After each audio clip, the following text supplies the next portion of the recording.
ಆತ್ಮೀಯ ಆರೋಗ್ಯಾರ್ಥಿಗಳಿಗೆ ಮತ್ತೊಮ್ಮೆ ಸ್ವಾಗತ. ಇಂದಿನ ಸಂಚಿಕೆಯಲ್ಲಿ ವ್ಯಾಯಾಮದ ಬಗ್ಗೆ ತಿಳ್ಕೊಂಡು ಹೋಗೋಣ. ವ್ಯಾಯಾಮ ಅಂದರೆ ಏನು, ಎಷ್ಟು ದೇಹ ದಂಡನೆ ಒಳ್ಳೆಯದು, ಸೊ ಈ ಅತಿಯಾದ ವ್ಯಾಯಾಮದಿಂದ ಆಗುವ ತೊಂದರೆಗಳೇನು, ಸೂಕ್ತವಾದ ವ್ಯಾಯಾಮದಿಂದ ಆಗುವ ಲಾಭಗಳೇನು, ಇದರ ಬಗ್ಗೆ ತಿಳ್ಕೊಳ್ಳೋಣ. ಆಯುರ್ವೇದ ಶಾಸ್ತ್ರ ಏನು ಹೇಳುತ್ತೆ ಅಂತಂದರೆ, ಒಬ್ಬ ವ್ಯಕ್ತಿಯ ಅರ್ಧ ಬಲದಷ್ಟು ವ್ಯಾಯಾಮವನ್ನು ಮಾಡಬೇಕು ಅಂತ. ಯಾವ ಸಂದರ್ಭದಲ್ಲಿ ಮಾಡಬೇಕು? ಬ್ರಾಹ್ಮಿ ಮುಹೂರ್ತದಲ್ಲಿ ಎದ್ದ ನಂತರ ದಂತಧಾವನ, ಶೌಚಕ್ರಿಯೆಗಳೆಲ್ಲ ಆದಮೇಲೆ ಸ್ವಲ್ಪ ಹೊತ್ತು ವ್ಯಾಯಾಮ ಮಾಡಬೇಕು. ಆ ವ್ಯಾಯಾಮ ಮತ್ತು ಯೋಗಾಸನಗಳು ಒಟ್ಟೊಟ್ಟಿಗೆ ಮಾಡ್ಕೊಳ್ಳೋದು ತುಂಬ ಒಳ್ಳೆಯದೇ.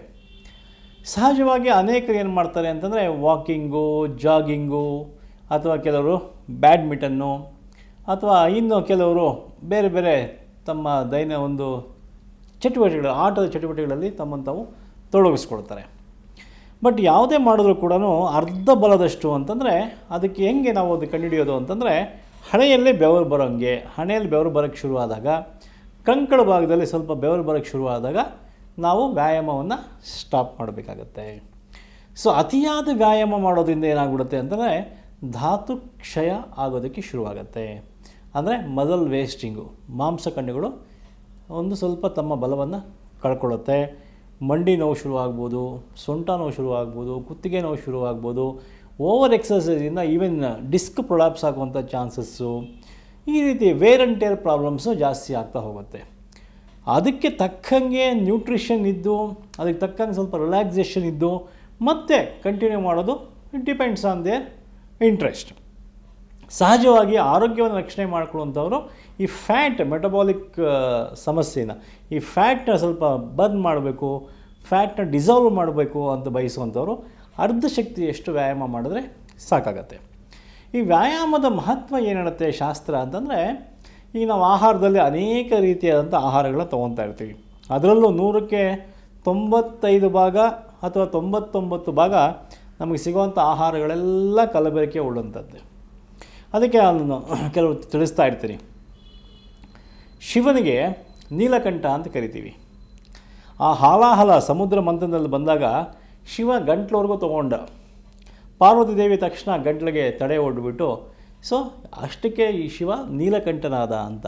ಕೇವಲ ಗಂಟಲು ವಿಷಕಂಠ, ಶ್ರೀಕಂಠ ವಿಷಕಂಠ, ಗಂಟ್ಲವರೆಗೂ ಶಿವನಿಗೆ ವಿಷ ಸೇರ್ತಷ್ಟೆ. ಆದರೆ ನಮ್ಮ ಈ ಮನುಷ್ಯರಿಗೆ ಏನಾಗ್ಬಿಟ್ಟಿದೆ, ಭೂಲೋಕದಲ್ಲಿ ಈ ಮೈಯೆಲ್ಲ ವಿಷ. ಕಾರಣ ಏನು ಅಂದರೆ ಆಹಾರ ವಿಷ, ಅದನ್ನು ದೂಷಿ ವಿಷ ಅಂತ ಕರಿತೀವಿ. ಉದಾಹರಣೆಗೆ ಈ ಡಸ್ಟ್ ಆ್ಯಂಡ್ ಪೊಲ್ಯೂಷನ್ಸಲ್ಲಿ ಮಾಡಿರೋವಂಥ ಆಹಾರಗಳು, ಹೈಜಿನ್ ಇಲ್ಲದೆ ಇರೋವಂಥ ಮಾಡಿರೋವಂಥ ಆಹಾರಗಳು, ಡ್ರಾಪ್ಲೆಟ್ ಇನ್ಫೆಕ್ಷನ್ಸು, ಅರ್ಥ ಆಯ್ತಲ್ಲ, ಅನೇಕ ಇನ್ಫೆಕ್ಷನ್ಗಳು ನಿಮಗೆಲ್ಲ ಸಹಜವಾಗಿ ಗೊತ್ತೇ ಇರುತ್ತೆ. ಸೊ ಈ ಒಂದು ಶುಚಿತ್ವ ಇಲ್ಲದೆ ಇರೋ ಕಡೆ ಆಹಾರಗಳು ತೊಗೊಳೋದ್ರಿಂದ, ಮತ್ತು ಆಹಾರದಲ್ಲಿ ಕಲಬೆರಕೆಗಳು, ಲೈಕ್ ಎಕ್ಸಾಂಪಲ್ಲು ತುಪ್ಪ, ಹಾಲು, ಮಜ್ಜಿಗೆ, ಆಹಾರ ಧಾನ್ಯಗಳು, ತರಕಾರಿಗಳು, ಹಣ್ಣುಗಳು, ಅವಕ್ಕೆ ಹೊಡೆಯುವಂಥ ಔಷಧಿಗಳು ಇತ್ಯಾದಿಗಳನ್ನು ಯಾವುದೇ ನೀವು ದವಸ ಧಾನ್ಯ ತಗೊಳ್ಳಿ, ಹಣ್ಣು ಹಂಪಲು, ತರಕಾರಿಗಳು, ಆಹಾರ ಪದಾರ್ಥಗಳು ಏನೇ ತಗೊಳ್ಳಿ, ಎಣ್ಣೆ ಕಾಳುಗಳು ಏನೇ ತಗೊಳ್ಳಿ, ಎಲ್ಲದರಲ್ಲೂ ಕಲಬೆರಕೆ ಕಲಬೆರಕೆ ಕಲಬೆರಕೆ. ಇದರಿಂದ ಏನಾಗುತ್ತೆ ಅಂತಂದರೆ ದೇಹದಲ್ಲಿ ಮೆಟಬಾಲಿಕ್ ಪ್ರಾಬ್ಲಮ್ಸ್ ಬರೋಕ್ಕೆ ಶುರುವಾಗುತ್ತೆ. ತದನಂತರ ಅದೇ ದೂಷಿ ವಿಷವಾಗಿ ಕನ್ವರ್ಟ್ ಆಗುತ್ತೆ. ಅದು ಏನಾಗುತ್ತೆ, ದೇಹವನ್ನು ದೂಷಣೆ ಮಾಡುತ್ತೆ, ತೊಂದರೆಗಳು ಮಾಡೋಕ್ಕೆ ಶುರು ಮಾಡುತ್ತೆ. ಆ ದೂಷಿ ವಿಷವನ್ನು ಹೊರಕ್ಕೆ ಎಳಿಬೇಕು, ದೂಷಿ ವಿಷವನ್ನು ನಿವಾರಣೆ ಮಾಡ್ಕೋಬೇಕು ಅಂತಂದರೆ ವ್ಯಾಯಾಮ ತುಂಬ ಸೂಕ್ತವಾಗಿರುವಂಥದ್ದು. ಕಾರಣ ಏನಾಗುತ್ತೆ ಅಂತಂದರೆ, ದೇಹದಲ್ಲಿ ಅಕ್ಯುಮುಲೇಟ್ ಆಗಿರುವಂಥ ಕೆಲವೊಂದು ವಿಷಯಗಳು ಏನಾಗುತ್ತೆ, ಈ ಒಂದು ದೇಹ ದಂಡನೆ ಕಾರ್ಯಕ್ರಮದಿಂದ ಅಥವಾ ಬೆಳಗಿನ ಜಾವ ಜಾಗ್ ಮಾಡೋದು, ವ್ಯಾಯಾಮ ಮಾಡೋದು, ಕುಸ್ತಿ, ಕಬಡ್ಡಿ ಇತ್ಯಾದಿಗಳು ಯಾವುದೇ ರೀತಿಯ, ಅಥವಾ ಯೋಗಾಸನಗಳು, ಇಂಥವುಗಳಿಂದ ಏನಾಗುತ್ತೆ ಅಂತಂದರೆ ಸ್ವಲ್ಪ ಈ ಸರ್ವಾಂಗಾಸನ ಆಗಿರ್ಬೋದು, ಅಥವಾ ಡ್ರಿಲ್ ಎಕ್ಸಸೈಸಸ್ ಆಗಿರ್ಬೋದು, ಈ ಥರ ಅನೇಕ ಕೆಲವೊಂದು ವ್ಯಾಯಾಮಗಳಿಂದ ಏನಾಗುತ್ತೆ, ಈ ಒಂದು ಫ್ಯಾಟ್ ಕರಗಕ್ಕೆ ಶುರುವಾಗುತ್ತೆ. ಬೆವರು ಮುಖಾಂತರ ದೇಹ ಅದನ್ನು ಹೊರಗಾಗುತ್ತೆ. ಹಾಗಾಗಿ ಎಷ್ಟೋ ವಿಷಯಗಳು ನಮ್ಮ ದೇಹದಿಂದ ಹೊರಗೋಗುತ್ತೆ. ಸೊ ಹಾಗಾಗಿ ವ್ಯಾಯಾಮ ಮಾಡೋದು ತುಂಬ ತುಂಬ ಮುಖ್ಯ. ಅದೇನಾಗುತ್ತೆ ಅಂದರೆ ಎಷ್ಟೋ ಸಂದರ್ಭದಲ್ಲಿ ನಾವು ವ್ಯಾಯಾಮ ಪ್ಲಸ್ ಯೋಗಾಸನಗಳನ್ನ ಒಟ್ಟೊಟ್ಟಿಗೆ ಇಟ್ಕೊಳ್ಳೋದ್ರಿಂದ ಅಟ್ಲೀಸ್ಟ್ ಒಂದು ಮುಹೂರ್ತ ಕಾಲ ಸ್ಥಿರಂ ಸುಖಂ ಆಸನಂ ಅಂತ ಕರಿತೀವಿ. ಸ್ಥಿರಂ ಸುಖಂ ಆಸನಂ ಅಂತಂದರೆ ಒಂದು ಮುಹೂರ್ತದ ಕಾಲ ಅಂದರೆ 48 ನಿಮಿಷ ಪೊಸಿಷನ್ ಚೇಂಜ್ ಮಾಡದೆ ಪ್ರಶಾಂತವಾಗಿ ಕೂತ್ಕೊಳ್ಳುವಂಥದ್ದು. ಧ್ಯಾನ ಮುದ್ರೆಯಲ್ಲಾಗಿರ್ಬೋದು, ಶವಾಸನ ಆಗಿರುವಂಥದ್ದಾಗಿರ್ಬೋದು, ಅಥವಾ ಪದ್ಮಾಸನದಲ್ಲಿ ಕುಳಿತುಕೊಳ್ಳುವಂಥದ್ದಾಗಿರ್ಬೋದು. ಇದು ಯಾವುದೇ ಒಂದು ಸ್ಥಿರವಾದ ಸುಖವಾದ ಆಸನ 48 ನಿಮಿಷದ ಕಾಲ ಚೇಂಜ್ ಆಗಬಾರ್ದು. ಅದನ್ನು ನಾವು ಸಹಜವಾಗಿ ಒಂದು ಮುಹೂರ್ತದ ಆಸನ ಅಂತ ಕರಿತೀವಿ. ಮತ್ತು ಯೋಗ ಮತ್ತು ಆಯುರ್ವೇದ ಒಂದು ರೈಲ್ವೆ 2 ಪ್ಯಾರಲಲ್ ಲೈನ್ಸ್ ಇದ್ದಂಗೆ ಜೊತೆ ಒಟ್ಟೊಟ್ಟಿಗೆ ಹೋಗ್ತಾ ಇರುತ್ತೆ. ಯೋಗಸ್ತು ಚಿತ್ತವೃತ್ತಿ ನಿರೋಧ ಅಂತ ಕರಿತೀವಿ. ಯೋಗದಿಂದ ಏನಾಗುತ್ತೆ ಅಂದರೆ ನಮ್ಮ ಮನಸ್ಸಿನ ಕೆಲವೊಂದು ಕಶ್ಮಲಗಳನ್ನು, ಮನಸ್ಸಿನ ವಿಕಾರಗಳನ್ನ, ಅದರ ವ್ಯವಹಾರಗಳನ್ನ ಕಂಟ್ರೋಲ್ ಮಾಡುವಂಥದ್ದು ಅಥವಾ ಆ ಒಂದು ಮನಸ್ಸಿನ ಚೇಷ್ಟೆಗಳನ್ನ ತಡೆ ಹಿಡಿಯುವಂಥದ್ದು ಯೋಗಸ್ತು ಚಿತ್ತವೃತ್ತಿ ನಿರೋಧ ಅಂತ ನಾವು ಕರಿತೀವಿ. ಅಂದರೆ ಮನಸ್ಸನ್ನು ಶುದ್ಧಿ ಮಾಡ್ಕೊಳ್ಳೋದು ಯೋಗದಿಂದ ಆಗುತ್ತೆ. ಅದೇ ರೀತಿ ದೇಹ ಶುದ್ಧಿಯನ್ನು ಮಾಡ್ಕೋಬೇಕಾಗತ್ತೆ. ದೇಹದಲ್ಲಿ 3 ದೋಷಗಳು, 7 ಧಾತುಗಳು, 3 ಮಲಗಳು. ತ್ರಿದೋಷಗಳು ಯಾವುದು? ವಾತ, ಪಿತ್ತ, ಕಫ. ಸಪ್ತ ಧಾತುಗಳು ಅಂತ ಕರಿತೀವಿ. ಅವ್ಯಾವುದು? ರಸ, ರಕ್ತ, ಮಾಂಸ, ಮೇದ, ಅಸ್ಥಿ, ಮಜ್ಜ, ಶುಕ್ರ. ಇವೆಲ್ಲ ಟಿಶ್ಯೂ ಬಿಲ್ಡರ್ಸ್. ದೇಹದಲ್ಲಿ ಈ ಒಂದು ಸಪ್ತ ಕಂಬಳಿದ್ದಂಗೆ ದೇಹಕ್ಕೆ. ಅದೇ ತ್ರಿದೋಷಗಳು ಕೂಡ ಮೂಲತಃ ಅವು ಕೂಡ ಪಿಲ್ಲರ್ಸ್ ಇದ್ದಂಗೆ.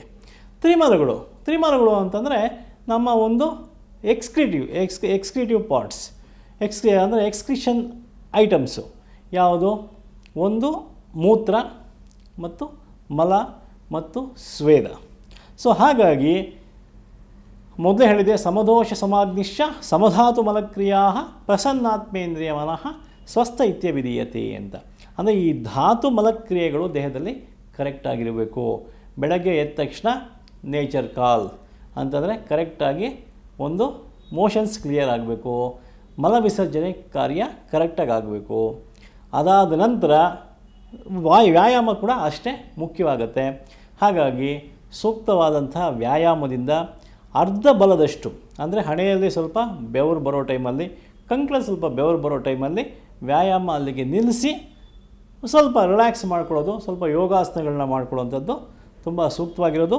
ಇದ್ರ ಜೊತೆಗೆ ಸ್ವಲ್ಪ ಧ್ಯಾನ ಮಾಡೋದು ಕೂಡ ಎಷ್ಟೋ ಅನುಕೂಲ ಆಗುತ್ತೆ. ಅದೇ ರೀತಿ ಆಯುರ್ವೇದ ಹೇಳುತ್ತೆ ಸದ್ವೃತ. ತದನಂತರ ಸ್ನಾನದ ಬಗ್ಗೆ ಮೊದಲೇ ತಿಳಿಸಿದ್ದೀನಿ. ದೀಪನಂ ವೃಷ್ಯಮಾಯುಷ್ಯಂ ಸ್ನಾನಂ ಊರ್ಜಾ ಬಲಪ್ರದಂ ಅನ್ನತ್ತೆ ಶಾಸ್ತ್ರ. ದೀಪನ ಅಂತಂದರೆ ಸ್ನಾನ ಆದ ಮೇಲೇ ನಾವು ಆಹಾರವನ್ನು ತೊಗೋಬೇಕು. ಸ್ನಾನಕ್ಕೆ ಮುಂಚೆ ನಾವು ಆಹಾರ ತಿಂದು ಅಥವಾ ಊಟ ತಿಂಡಿ ಅಥವಾ ಏನೇ ಒಂದು ಬ್ರೇಕ್ಫಾಸ್ಟ್ ಮುಗಿಸ್ಕೊಂಡು ಸ್ನಾನ ಮಾಡೋದ್ರಿಂದ ಏನಾಗುತ್ತೆ, ಅದು ಮೆಟಬಾಲಿಸಮ್ ಸರಿಯಾಗಿ ಆಗಲ್ಲ. ಸ್ನಾನ ಆದ ನಂತರ ಅಗ್ನಿ ದೀಪನ ಚೆನ್ನಾಗಾಗುತ್ತೆ. ಅಂದರೆ ಜಾಠರ ಅಗ್ನಿ, ಒಳಗಡೆ ಹಸಿವು ಚೆನ್ನಾಗಿ ಉತ್ಪತ್ತಿ ಆಗುತ್ತೆ. ದೀಪನಂ ವೃಷ್ಯಮಾಯುಷ್ಯಂ, ಒಳ್ಳೆ ಬಲವನ್ನು ಕೊಡುತ್ತೆ, ಒಳ್ಳೆ ಆರೋಗ್ಯವನ್ನು ಕೊಡುತ್ತೆ. ಸ್ನಾನಂ ಊರ್ಜಾ ಬಲಪ್ರದಂ, ಒಳ್ಳೆ ಊರ್ಜಾ ಹುಮ್ಮಸ್ಸು ಕೊಡುತ್ತೆ. ಇದು ಸ್ನಾನಕ್ಕಿರುವಂಥ ಪ್ರಮುಖವಾದಂಥ ಗುಣಗಳು. ಸೊ ಹಾಗಾಗಿ ಆತ್ಮೀಯ ವೀಕ್ಷಕರೇ, ಈ ಒಂದು ನಿಟ್ಟಿನಲ್ಲಿ ಸೂಕ್ತವಾದಂಥ ವ್ಯಾಯಾಮ ಹಾಗೂ ಸ್ನಾನಾನಂತರ ಆಹಾರ ಸೇವನೆ ತುಂಬ ಮುಖ್ಯ ಆಗುತ್ತೆ. ನಮಸ್ಕಾರ.